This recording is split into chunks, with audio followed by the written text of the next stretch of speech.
بسم اللہ الرحمن الرحیم فصل فی الوضوء ارکان الوضوء اربعۃ وہی فرائض الاول غسل الوجہ وحدہ طولا من مبدأ سطح الجبہۃ الی اسفل الذقن۔ استنجا اور پاخانہ و پیشاب کے احکامات کے بعد چونکہ وضو کیا جاتا ہے تو اب وضو کے احکامات کو شروع کر رہے ہیں۔ سب سے پہلے وضو کے فرائض بتائیں گے، تو فرمایا فصل فی الوضو، وضو کے بارے میں فصل۔ ارکان الوضوء اربعۃ، وضو کے ارکان 4 ہیں۔ وہی فرائضہ، اور وہ اس کے فرائض ہیں، یعنی یہی اس کے فرائض بھی ہیں اور یہی اس کے ارکان بھی ہیں۔ الاول، پہلا یعنی رکن اول، غسل الوجہ، چہرے کو دھونا ہے۔ اب غسل کسے کہتے ہیں؟ عربی میں غسل یا دھونے کا مطلب یہ ہے کہ کم از کم جس جگہ کو دھونا ہے کم از کم اس جگہ سے 2 قطرے ٹپکیں، یہ ہوگا غسل۔ اگر 2 قطرے نہیں ٹپکے، صرف اس جگہ کو گیلا کر دیا یا گیلا ہاتھ اس جگہ پر پھیر دیا تو یہ غسل نہیں ہوگا۔ قرآن نے چہرے کو دھونے کا حکم دیا ہے۔ اذا قمتم الی الصلاۃ فاغسلوا وجوہکم، اپنے چہروں کو دھو لو۔ تو غسل کہتے ہیں کم از کم 2 قطروں کا اس جگہ سے ٹپک جانا۔ اگر 2 قطرے کم از کم نہیں ٹپکے تو پھر غسل نہیں ہوگا۔ جب غسل نہیں ہوگا تو فرض ادا نہیں ہوگا، اور جب فرض ادا نہیں ہوگا تو وضو بھی نہیں ہوگا۔ تو اس بات کو خوب سمجھ لینا چاہیے کہ عام طور پر اس میں بہت سارے لوگ غلط فہمی کا شکار ہیں کہ منہ دھوتے وقت یا پاؤں دھوتے وقت جب ان کو بتا دیا جائے کہ جی آپ کی فلاں جگہ خشک رہ گئی ہے، تو وہ عام طور پر یہ کرتے ہیں کہ اپنا گیلا ہاتھ اسی جگہ پر پھیر دیتے ہیں اور وہ سمجھتے ہیں کہ یہ جگہ اب دھل گئی۔ دھلنے کی تعریف یہ کہ کم از کم 2 قطرے اس جگہ سے ٹپک جائیں۔ وحدہ طولا من مبدأ سطح الجبہۃ الی اسفل الذقن، اب چہرے کی لمبائی اور چوڑائی میں حد بیان کر رہے ہیں کہ چہرہ کہاں سے کہاں تک ہے۔ وحدہ، اور چہرے کی حد، طولا، لمبائی میں، من مبدأ سطح الجبہۃ، پیشانی کی سطح کے آغاز سے، یعنی جہاں سے پیشانی کی سطح شروع ہوتی ہے وہاں سے۔ اب وہاں سے چاہے بال ہیں یا نہیں ہیں، چہرے کی لمبائی میں حد وہیں سے شروع ہو رہی۔ یعنی مثال کے طور پر اگر کوئی شخص گنجا ہے اور ماتھے کے اوپر والا حصے پر بال وغیرہ نہیں ہے تو اس کے لیے اس جگہ کو دھونا کوئی ضروری نہیں ہے۔ جہاں سے پیشانی کا آغاز ہوتا ہے، جہاں سے پیشانی شروع ہوتی ہے، وہیں سے لمبائی میں اس کی حد شروع ہوتی ہے، الی اسفل الذقن، ٹھوڑی کے نیچے تک۔ اب ٹھوڑی کا نیچا حصہ کون سا ہے؟ تو اس کے لیے یوں سمجھیں کہ نچلے ہونٹ کے نیچے سے اگر انگلی رکھ کر آپ نیچے یعنی گردن کی طرف دباتے جائیں تو آپ کو سخت ہڈی محسوس ہوگی۔ جہاں تک یہ سخت ہڈی محسوس ہو رہی ہے وہاں تک ہے یہ ٹھوڑی، اور جہاں سے آگے نرم جگہ شروع ہو رہی ہے یعنی گلا شروع ہو رہا ہے تو وہ وہاں سے گلا اب شروع ہو جائے گا، یعنی نچلے ہونٹ کے نیچے سے انگلی دباتے جائیں جہاں تک سخت ہڈی ہے یہ ٹھوڑی ہے۔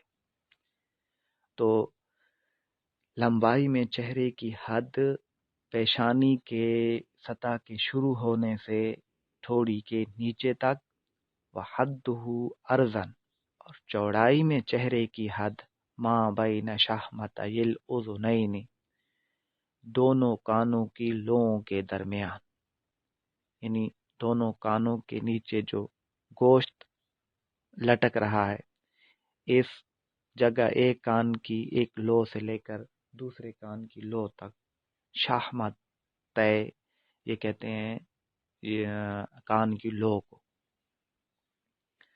تو یہ چونکہ تثنیہ کا صیغہ ہے، شحمتا ایک لو کو، شحمتان دو لوگوں کو کہتے ہیں، اور یہاں نسبت کی وجہ سے تثنیہ کا نون گر گیا۔ شحمتین، شحمتین تھا، شحمتین میں جو تثنیہ کا نون تھا وہ گر گیا، تو یا کو آگے کسرہ دے دیا اور اذنین کے ساتھ ملا دیا، یعنی شحمتی الاذنین، دونوں کان کی لوؤں کے درمیان چوڑائی میں چہرے کی حد ہے۔ وثانی، اور دوسرا یعنی رکن ثانی، ارکان کی بات کر رہے ہیں تو رکن ثانی، غسل یدیہ مع مرفقیہ، دونوں ہاتھوں کو دھونا، مع مرفقیہ، ساتھ کوہنیوں کے، یعنی کوہنیوں سمیت دونوں ہاتھوں کو دھونا۔ آسان بات ہے، یعنی جو کوہنیاں ہیں وہ بھی دھونے میں شامل ہوں گی۔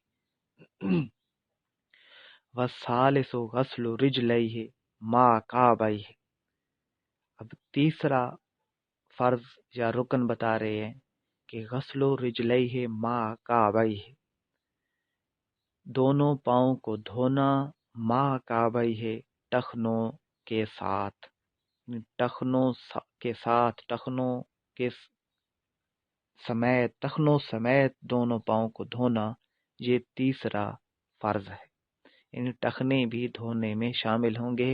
اور ان تینوں فرائض میں چونکہ دھونا ہے، اور دھونے کی تعریف میں نے بتا دی کہ کم از کم 2 قطرے ٹپکیں۔ والرابع مسح ربع رأسہ، اور چوتھا رکن مسح کرنا چوتھائی سر کا۔ اب یہاں پر مسح کو سمجھیں کہ مسح کسے کہتے ہیں؟ مسح کہتے ہیں کسی لغوی طور پر تو ہاتھ پھیرنے کو مسح کہتے ہیں، لیکن اصطلاحی طور پر اپنا گیلا ہاتھ سر پر پھیر دینا یہ مسح کہلاتا ہے۔ اب جو فرض ہے وہ احناف کے نزدیک سر کا چوتھائی حصہ ہے۔ اب سر کا چوتھائی حصہ کتنا ہے؟ اس میں علماء نے مختلف طریقے بتائے۔ ایک یہ کہ پیشانی کی جتنی مقدار ہے اتنی مقدار سر پر اگر گیلا ہاتھ پھیر دیا جائے تو فرض ادا ہو جائے گا، یعنی پیشانی کی مقدار۔ اور کچھ علماء فرماتے ہیں کہ دونوں کانوں کے درمیان جو سر کا حصہ آ رہا ہے، اوپر سے دونوں کانوں کے درمیان جو سر کا حصہ ہے یہ چوتھائی ہے۔ تو بہرحال چوتھائی سر کا حصہ، چوتھائی سر کا مسح کرنا یہ بھی رکن ہے، اور مسح یہ کہ گیلا ہاتھ پھیر دیا جائے۔ وَسَبَبُهُ اسْتِبَاحَةُ لَا يَحِلُّ إِلَّا بِهِ، اور وضو کا سبب، یعنی وضو کیوں کرنا چاہیے۔ وَسَبَبُهُ، وضو کا سبب، استباحۃ ما لا يحل الا به، یعنی جہاں سے وضو کے اسباب بیان کر رہے ہیں کہ وضو کو کیوں اختیار کرنا چاہیے، تو بتایا کہ استباحۃ ما لا يحل الا به، مباح ہونا، استباحۃ مباح ہونا یا جائز ہونا، ما لا يحل جو حلال نہیں ہے، الا بہ، مگر اس کے ساتھ، یعنی جو چیز وضو کے بغیر حلال نہیں ہے، جس چیز کو چھونا، جس چیز کو کرنا وضو کے بغیر حلال نہیں ہے، اس شے کو اپنے لیے جائز قرار دے دینا، اس کو جائز قرار دینا، یہ وضو کا سبب ہے۔ مثال کے طور پر مس مصحف شریف ہے، یعنی قرآن مجید کو چھونا ہے۔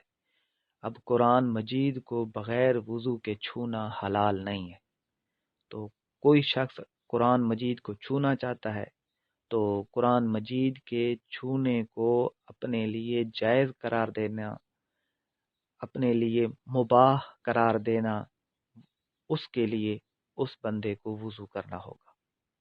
اسی طرح طواف کرنا، نماز پڑھنا، تو یہ چیزیں جو ہیں یہ بغیر وضو کے اس کے لیے حلال نہیں ہیں۔ اب یہ اپنے لیے اگر حلال قرار دینا چاہتا ہے، اپنے لیے مباح قرار دینا چاہتا ہے، تو اس کے لیے اس کو وضو کرنا ہوگا۔ تو فرمایا وَسَبَبُهُ، وضو کا سبب یہ ہے استباحۃ ما لا یحل الا بہ، مباح کرنا ایسی چیز کو جو حلال نہیں ہے مگر وضو کے ساتھ، یعنی وضو کے ساتھ پھر وہ حلال ہو جائے گی۔ وَهُوَ حُکْمُهُ الدُّنْوِیُّ، اور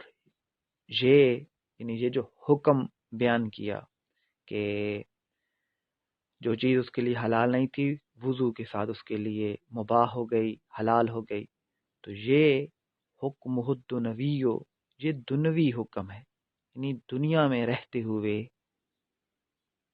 وضو کرنے والے کے لیے یہی حکم ہے۔ وحکمہ الاخروی، رہا اور اخروی حکم الثواب، تو وہ ثواب ہے، فی الآخرت، آخرت میں، یعنی اگر نیت کے ساتھ وضو کرے گا تو اس بندے کو آخرت میں ثواب بھی ملے گا۔ تو وضو کا سبب یہ، یا یوں کہہ لیں کہ وضو کے دو حکم بتائے، ایک دنیاوی حکم بتایا، ایک اخروی حکم بتایا۔